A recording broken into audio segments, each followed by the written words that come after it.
नमस्कार बच्चों, आज हम अध्ययन कर रहे हैं मुगल सम्राट हुमायूं। सम्राट हुमायूं की क्या क्या कठिनाइयाँ थीं। यद्यपि मुगल सम्राट बाबर की मृत्यु के पश्चात हुमायूं गद्दी पर तो बैठ गए, लेकिन उनके सामने समस्याओं का अंबार था। सिंहासन फूलों की सेज न होकर कांटों का ताज था। प्रारंभिक कठिनाइयों में हमने इसके 3 पार्ट किए थे। उसमें सबसे पहले हमने देखा था कि हुमायूं को विरासत में कौन कौन सी समस्याएं मिली थी, अर्थात उनकी आंतरिक कठिनाइयां क्या क्या थी। साम्राज्य बिखरा हुआ था, शासन व्यवस्था दोषपूर्ण थी, राजकोष रिक्त था, सेना मुगलों, उज्बेकों, ईरानी, चगताई, अफगान और भारतीय सैनिकों से मिली हुई थी, जिसमें कोई तालमेल नहीं था। संबंधियों का विरोध चरम सीमा पर था। हुमायूं के भाई स्वयं उसके मार्ग की बाधाएं थीं। आज हम देखेंगे उसके समक्ष बाह्य कठिनाइयां कौन कौन सी थी। आंतरिक कठिनाइयों के अतिरिक्त उसके समक्ष अनेक महत्वपूर्ण बाह्य समस्याएं भी थी। उसके समक्ष कई शक्तिशाली प्रतिद्वंदी थे जो मुगलों के लिए कभी भी खतरा उत्पन्न कर सकते थे। बाह्य कठिनाइयों में अफगानों का प्रतिद्वंदी होना। उसके प्रतिद्वंदियों में सबसे प्रमुख थे अफगान। वे नहीं भूले थे कि कुछ वर्षों पूर्व ही दिल्ली पर उनका अधिकार था, जिसे मुगलों ने छीन लिया था। हमें बच्चों जानकारी होनी चाहिए कि मुगल साम्राज्य के संस्थापक अर्थात हुमायूं के पिता बाबर ने अंतिम अफगान शासक इब्राहिम लोदी को पानीपत के युद्ध में परास्त किया था और मुगल साम्राज्य का शिलान्यास किया था। अफगान इस तथ्य को नहीं भूले थे कि कभी दिल्ली पर उनका अधिकार था। इब्राहिम के जो भाई थे महमूद लोदी ने मुगलों से अपने पूर्वजों की राजगद्दी को पुनः प्राप्त करने की आशा और आकांक्षा का परित्याग नहीं किया था। उसने बिहार में शक्ति का पुनः संगठित करना प्रारंभ किया था। शेर का सूर भी एक स्वतंत्र राज्य स्थापित करने के स्वप्न सजाए हुए था, जो एक अफगान था। कालांतर में शेरशाह सूरी के नाम से संज्ञापित हुआ। बिब्बन और बायजीत जैसे शक्तिशाली अफगान सरदार जिनको निर्वासित कर दिया था, वो पुनः अपना साम्राज्य प्राप्त करने की ताक में थे। बंगाल में नुसरत शाह इनकी सक्रिय रूप से सहायता कर रहा था। गुजरात का बहादुर शाह अपनी शक्ति बढ़ाकर दिल्ली पर अधिकार करना चाहता था।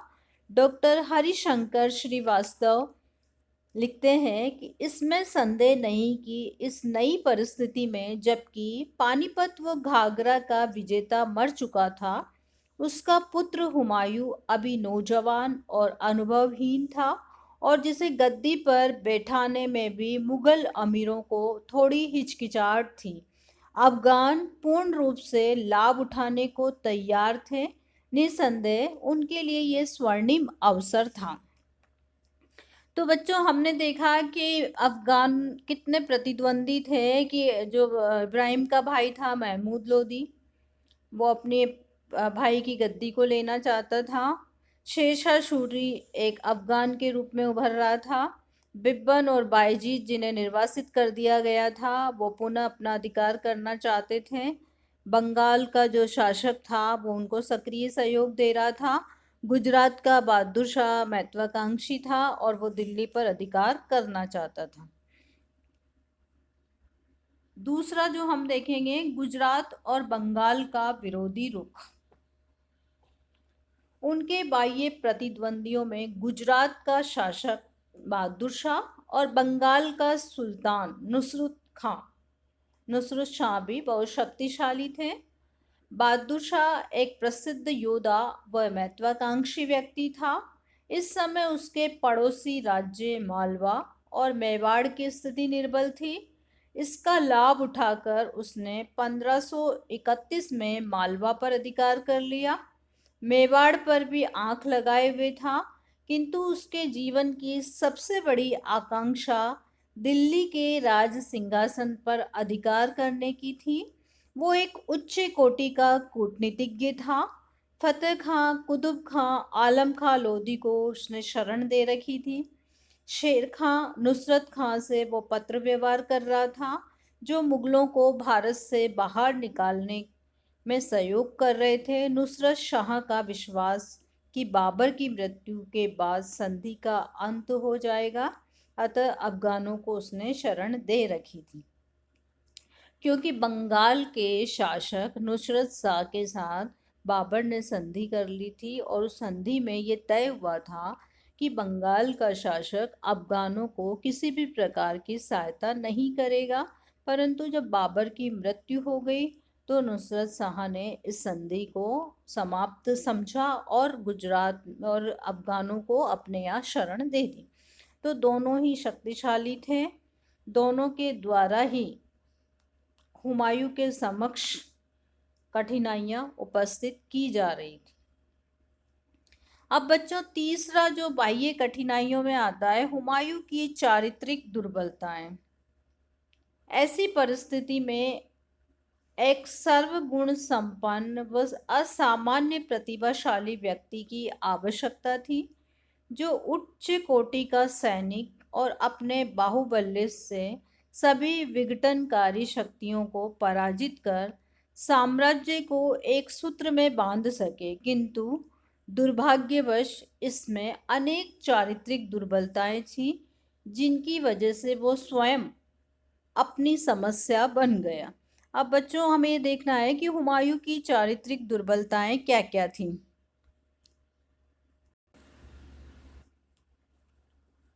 सबसे पहले दुर्बलता थी आलस्य और उत्तरदायित्वहीनता। इन दोनों दुर्गुणों ने मिलकर अनेक बार उसके सामने कठिन परिस्थितियां उत्पन्न कर दी। जहां तक संभव होता वह कठिनाइयों को टालता रहता। उसके बारे में बाबर ने बाबरनामा में शिकायत की थी कि भारत के अंतिम आक्रमण के समय भी वो समय पर नहीं पहुंचा। गुजरात अभियान के समय सारंगपुर में रुकना, गुजरात के विद्रोह के समय निकट होते हुए भी उसके द्वारा अस्करी की सहायता न करना। अस्करी उसका भाई था, उसका उसने सहयोग नहीं किया।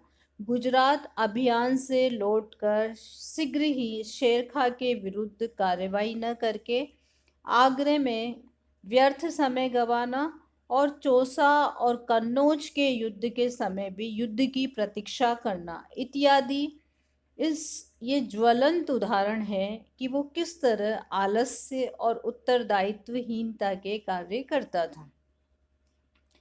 दूसरा है अंधविश्वासी। अंधविश्वास उसके जीवन का अंग था। वो शगुन देखकर निकाले बिना कोई कार्य नहीं करता था। आवश्यक कार्य भी अच्छे नक्षत्र पर छोड़ देता था। मंत्र और जादुओं में विश्वास रखता था। इससे आत्मनिर्भर नहीं बन पाया। शत्रु की शक्ति का ठीक से मूल्यांकन न करना या निर्णय न कर पाना। वो कठिन परिस्थितियों में तत्काल निर्णय न करने और अपने निकट के लोगों और शत्रुओं का ठीक मूल्यांकन नहीं कर पाता था। बहादुर शाह और शेर खां की शक्ति का अनुमान नहीं लगा पाया। निकट के मनुष्य ने उसे धोखा दिया, स्वयं उसके भाइयों द्वारा, जबकि उसने भाइयों के साथ बहुत अच्छा व्यवहार किया। साम्राज्य को बराबर बराबर हिस्सों में बांट दिया, जैसा पिता ने उससे कहा था। इसके बावजूद भाई उसका सहयोग नहीं कर पाए। तो भाइयों, निकट के व्यक्तियों द्वारा भी उसे धोखा दिया गया, फिर भी उन पर विश्वास कर उन्हें क्षमा करता गया। चारित्रिक बल और संकल्प शक्ति का अभाव।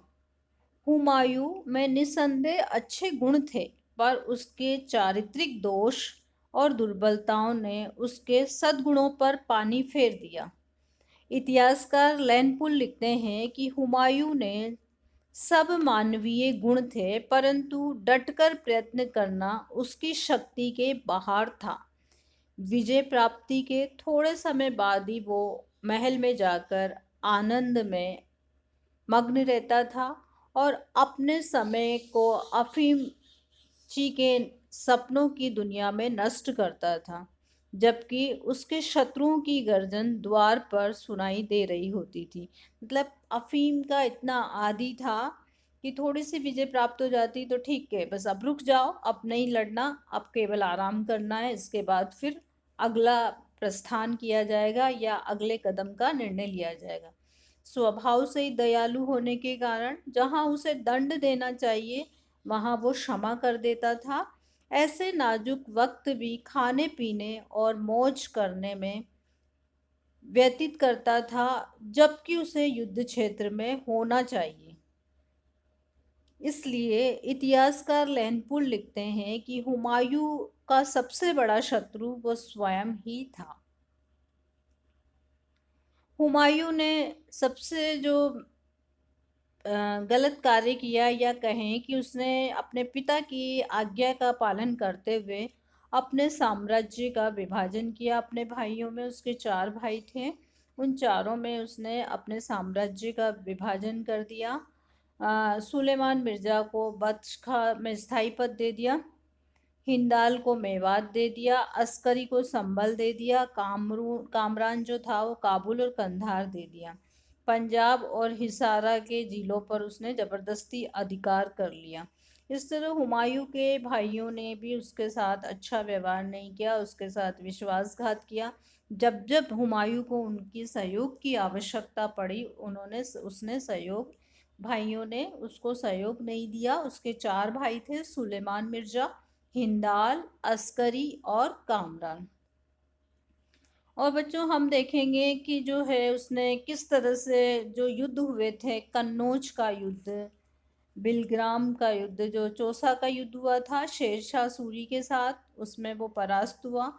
फिर अंतिम युद्ध जो उसका हुआ, वो युद्ध हुआ कन्नौज का युद्ध, उसमें भी जो है शेरशाह विजयी हुआ और वो परास्त हुआ। इसके पश्चात उसकी स्थिति बहुत खराब हो गई, उसे भारत से निर्वासित कर दिया गया। और भारत से निर्वासित होने के पश्चात वो ईरान के शासक तहमास से सहायता लेके उसने वहाँ पर अपनी सैनिक शक्ति को संचित किया, सहयोग प्राप्त किया। और 1545 में जब शेरशाह की मृत्यु हो गई, तब फिर वापस भारत की ओर प्रस्थान किया। मच्छीवाड़ा का युद्ध में उसने अफगानों को परास्त किया। और अंतिम युद्ध सरहिंद का युद्ध, सरहिंद का युद्ध हुआ, उसमें पूरी तरह से परास्त करके और हुमायूं पुनः दिल्ली की गद्दी पर 23 जुलाई 1555 को बैठ गया। इस तरह 15 वर्ष के अंतराल के पश्चात पुनः भारत का सम्राट बनने में सफल हुआ। तो उसके समय के जो महत्वपूर्ण युद्ध माने जाते हैं बच्चों, उनमें एक तो है चौसा का युद्ध। ये आपके प्रश्न 1 वर्ड में आ सकता है। चौसा का युद्ध किनके मध्य लड़ा गया था? चौसा के युद्ध के पश्चात आ सकता है कन्नौज का युद्ध क्या था, फिर मच्छीवाड़ा का युद्ध और सरहिंद का युद्ध। ये युद्ध बहुत महत्वपूर्ण है और इनकी डेट्स और किन के मध्य लड़े गए ये आपको याद रखना है। इसके पश्चात बच्चों अब हम इसके बाद जो नेक्स्ट चैप्टर होगा, नेक्स्ट क्लास होगी आपकी, टॉपिक होगा आपका, वो ये होगा हुमायूं की असफलता के क्या क्या कारण रहे। पहले तो हमने फर्स्ट राउंड में तो पढ़ा था हुमायूं की कठिनाइयाँ क्या क्या थी। अब बच्चों हम आगे जो इसके बाद वाला क्लास होगी आपकी, उसमें हुमायूं की असफलता के कारण देखेंगे। इसमें बहुत सारी असफलताओं के कारण तो जो आपने आरंभिक कठिनाइयाँ पढ़ी उन्हीं से ही मिलते जुलते हैं, और कुछ जो हुमायूं ने भूले की उसका उल्लेख करना है। हुमायूं के चारित्रिक दोष जो हम पढ़ रहे हैं अभी, इसी से संबंधित हैं। भाइयों का असहयोग उसकी असफलता के कारणों में एक महत्वपूर्ण था। दोषपूर्ण राजनीतिक निर्णय होते थे उसके, और हुमायूं ने रिक्त राजकोष होते हुए भी अनाप शनाप पैसा पानी की तरह बहाया। हुमायूं ने धन का अपव्यय किया। उचित नेतृत्व की योग्यता का उसमें अभाव था। संबंधियों और अमीरों का विश्वासघात उसके सामने था। तो इस तरह बच्चों 24 जनवरी 1556 को दीनपना के पुस्तकालय में नमाज की अजान सुनकर सीढ़ियों से उतरते वक्त पैर फिसल गया और उसके जो है सिर की हड्डी टूट गई सी चोट से वो 27 जनवरी को परलोक गमन कर गया। इसीलिए लैनपुल ने लिखा है कि वो जीवन भर लड़खड़ाता रहा और लड़खड़ाते हुए ही इस दुनिया से कूच कर गया।